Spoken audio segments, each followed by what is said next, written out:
네, 안녕하세요. 저는 경기도 이천에서 출석하고 있는 박수현입니다. 제 남편은 김종만 형제고요.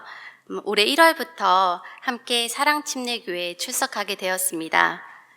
저는 오늘 구원의 확신을 얻은 뒤 기복신앙에서 올바른 신앙으로 그리고 성화라는 제목으로 성도님들에게 제 간증을 나누려고 합니다. 먼저 하나님을 알지 못하고 30년 이상을 형편없이 살던 저 같은 죄인에게도 구원의 선물을 주신 하나님께 감사드리며 제 간증 속에서 하나님의 영광만 나타나길 소망하며 시작하도록 하겠습니다. 현재 저의 나이는 37살인데요. 저는 30살쯤에 신앙생활을 하였습니다. 교회를 2번 옮기긴 하였으나 모두 장로교회로 출석하였습니다. 딱히 장로교회만 고집한 것은 아니고요. 초대받아 가보니 장로교회였습니다. 아마 우리나라에서 가장 많은 교단이기 때문인 것 같습니다.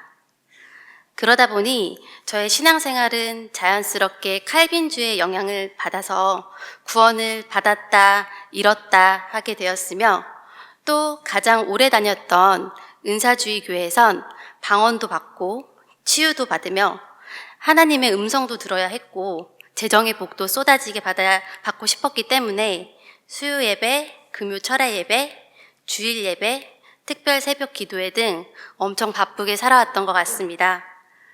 초신자는 하나님께서 기도를 잘 들어주신다는 집사님들의 이야기에 저는 열정적으로 기복신앙 생활을 해왔던 것 같습니다. 그런 열정은 3년 차에 막을 내렸습니다. 기복신앙을 하며 잘못된 방향으로 나아갔기 때문에 당연히 여러 문제에 당면하였고 결국 저는 하나님을 믿지 않는 사람과 같은 상태로 돌아가게 되었으며 교회에도 출석하지 않게 되었습니다. 교회에 출석하지 않으면서 제가 겪었던 가장 큰 두려움이 있습니다. 바로 하나님께 선택받지 못한 두려움이었습니다. 저는 분명 예수님의 복음을 듣고 믿었음에도 불구하고 구원의 확신이 없었습니다. 그렇기 때문에 저는 지옥에 갈 것이라는 두려움이 너무나도 컸습니다. 그렇다고 다시 예전처럼 교회를 열정적으로 다닐 만한 힘이 제게는 없었습니다. 그렇게 2년 정도를 어두움 속에서 살아가고 있었습니다. 사랑침례교회에 오게 된 그 배경에 대해 말씀드리기 위해서 남편과의 만남을 잠시 이야기를 하자면 제가 더 이상 교회를 출석하지 않고 지낼 때 지인을 통해 2-3번 정도 인사를 하였습니다. 만약 길에서 마주친다면 모른 척 해도 될 만큼 친하지 않은 사이였고 서로 그닥 좋은 인상도 아니었기 때문에 당시 남편과 이렇게 결혼을 할 것이라고는 절대 상상도 해본 적이 없습니다. 그러던 어느 날 남편과 우연히 길에서 마주치게 되었는데요. 피해갈까 하다가 저에게 반갑게 인사하며 웃는 남편을 보고 피할 수가 없게 되었고 심지어는 커피까지 한잔 하게 되었습니다. 남편도 그 당시엔 왜 그렇게 제가 반가웠는지 이해가 안 된다고 합니다. 지금 생각해보니 하나님의 인도라고 믿습니다. 그렇게 여러 번 이야기를 주고받는 와중에 제가 어느 정도 교회에 다녔지만 구원에 대한 확신이 없다는 것을 남편은 알고 정동수 목사님의 칭의와 성화라는 설교를 듣고 공부한 뒤에 저에게 말씀을 전달해 주었는데요. 저는 그때 한 번 구원은 영원한 구원이라는 구원의 확신, 구원의 안전보장을 깨닫게 되었습니다. 구원이 이렇게나 쉬운 것이었나? 라는 생각에 당시에는 조금 어이가 없었습니다. 구원의 확신을 얻고 난 후 저는 더 이상 지옥에 떨어진다는 두려움을 갖지 않게 되었습니다. 하나님께서 큰 은혜로 저의 무지로 인한 두려움을 물리쳐 주셨습니다. 그 이후 남편과 자연스럽게 교제하며 당시 남편이 주일마다 같이 예배를 드리는 소규모 교회에 참석하게 되었습니다. 20여 명 작은 인원들이 모여 있는 곳이었고 부부, 친구, 부모와 자녀 등의 관계로 이루어져 있어서 오손도손 모두가 친하게 지냈던 것 같습니다. 그렇게 예배를 드리면서 남편은 정동수 목사님의 설교도 동시에 듣고 있었습니다. 그러다 보니 옆에서 자연스럽게 같이 듣게 되었고, 어느 순간 저도 정동수 목사님의 설교를 찾아 듣게 되었습니다. 그런데 설교를 들으면 들을수록 고민에 빠지게 되었습니다. 그 이유는 이제까지 어느 교회에서도 성경을 전체적으로 풀어서 설교하는 말씀을 듣지 못했고, 특히 요한계시록이나 다니엘서와 같은 예언서에 대해서 매우 궁금했었는데 어느 곳에 물어봐도 정확한 설명을 듣지 못하다가 정동수 목사님의 설교를 통해 처음으로 자세히 알게 되었기 때문에 교회를 옮기는 것에 대한 고민이 생기기 시작했습니다. 그리고 저는 성경을 하나님이 주신 문자 그대로 해석해야 한다는 것이 옳다고 믿습니다. 성경을 문자 그대로 해석해야지만 한 가지 해석이 온전히 나오게 되는 것은 너무나도 상식적인 것이었고, 그동안 영예로 인해 혼란스럽고 답답했던 성경 말씀의 해석이 하나씩 하나씩 정리가 되기 시작하였습니다.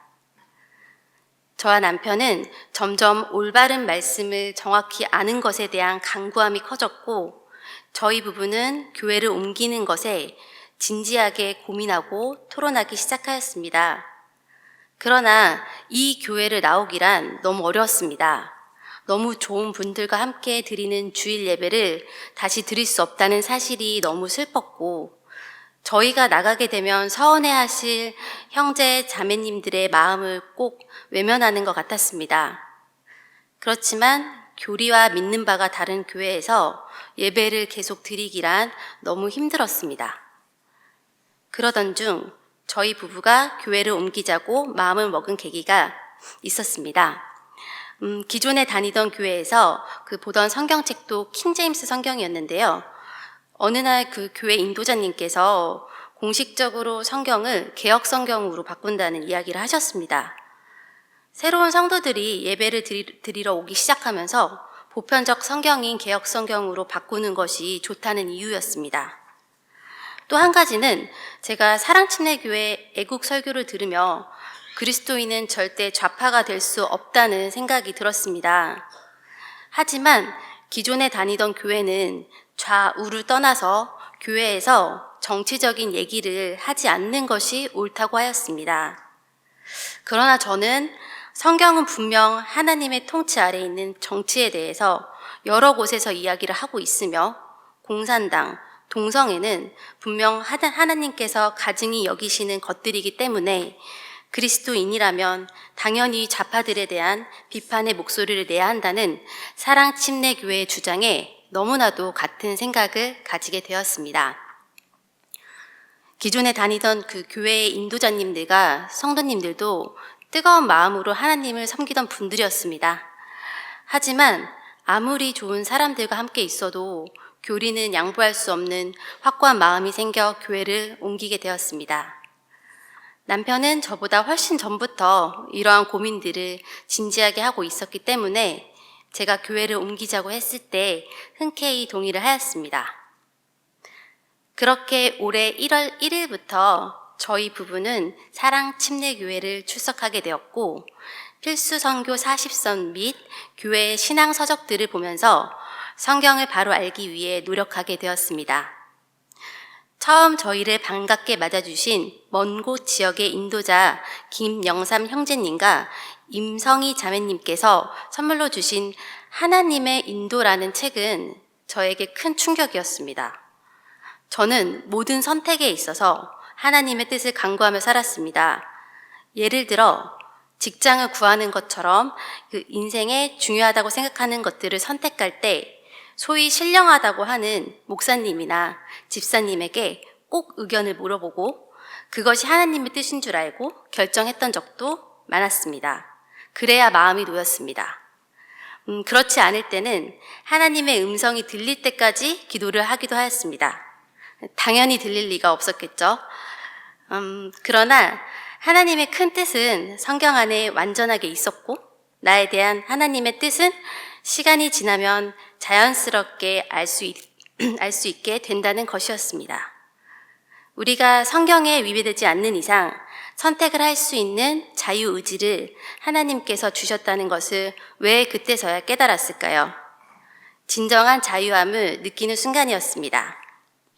성경을 올바르게 보기 시작하니 제 안에 성화도 시작되었습니다.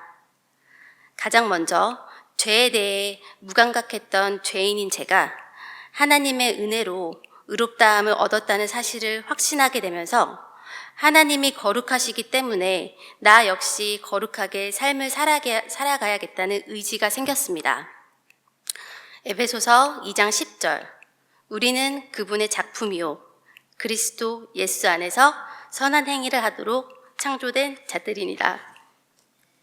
하나님께서 그 선한 행위를 미리 정하신 것은 우리가 그 행위 가운데서 걷게 하려 하심이라 라는 말씀처럼 저는 예수님 안에서 선한 행위를 하도록 창조되었다고 믿으며 세상과 구분되어 그리스도인의 장성한 분량에 이르기까지 성장할 것이라 믿습니다. 저는 기복신앙에서 올바른 신앙으로, 대체신학에서 신약교회로, 은사주의에서 보지 않고 믿는 믿음으로 하나씩 아는 만큼 생각과 행동이 바뀌기 시작하였습니다. 디모데후서 2장 15절, 너는 진리의 말씀을 바르게 나누어 너 자신을 하나님께 인정받은 자로 부끄러울 것이 없는 일꾼으로 나타내도록 연구하라 라는 말씀처럼 이 진리의 말씀을 올바로 연구하며 읽을수록 옳고 그름이 구별되어지기 시작하였습니다. 특히 하나님의 말씀이 온전히 보존되어 있는 킹제임스 흠정역 성경을 보면서 하나님을 두려워하는 마음과 귀한 말씀을 소중히 여기는 마음가짐으로 변하고 있는 제 자신을 보았습니다. 정말 하나님의 은혜지요.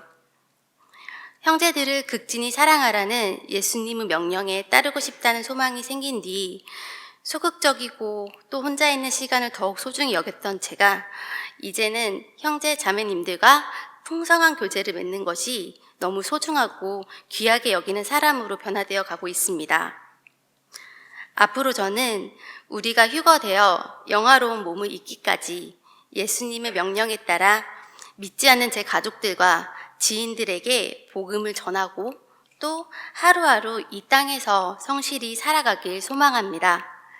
그리고 우리의 지체인 사랑친례교회 형제 자매님들과도 서로 사랑하며 교제와 섬김 사역을 풍성하게 이루는 삶을 살고 싶습니다. 지금까지 저의 간증을 들어주셔서 감사합니다.